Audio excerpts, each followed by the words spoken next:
ஒரு திருமணம் நடந்தது எங்களுக்கு. அத பத்தி நீங்க நெறைய கேள்விப்பட்டிருப்பீங்க. இருக்கு சார். சரியா? எடுத்துட்டு வந்திருக்கேன். சொல்றேன். இப்போ அந்த திருமணத்துல பின்னாடி கூட அவருடைய ஃபோட்டோ இருக்கு சார். ஆமா. அதே ஃபோட்டோ இருக்கு. திருமணத்துல ஒரு திருமணம் நடக்குது. அவ்வளோ பெரிய ஒரு பெரிய ஸ்டார விடியற்காலை 3 மணிக்கு ஒருத்தர் கூட்டிட்டு போயிட்டாரு. போலீஸ் கம்ப்ளைண்ட் இருக்குது. கல்யாணத்துக்கு போறாரு. கல்யாணம் போற இடத்துல எத்தனையோ பேர் கோவில்ல தான் பப்ளிக் கோவில்ல கல்யாணம்.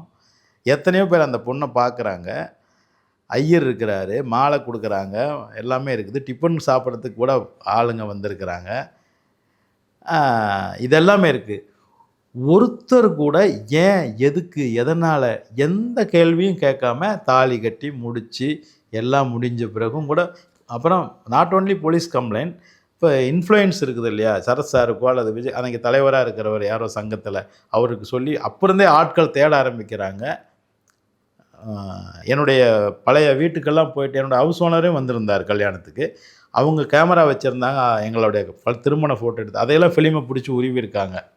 எங்களுக்கு திருமண ஃபோட்டோவே கிடையாது எங்ககிட்ட.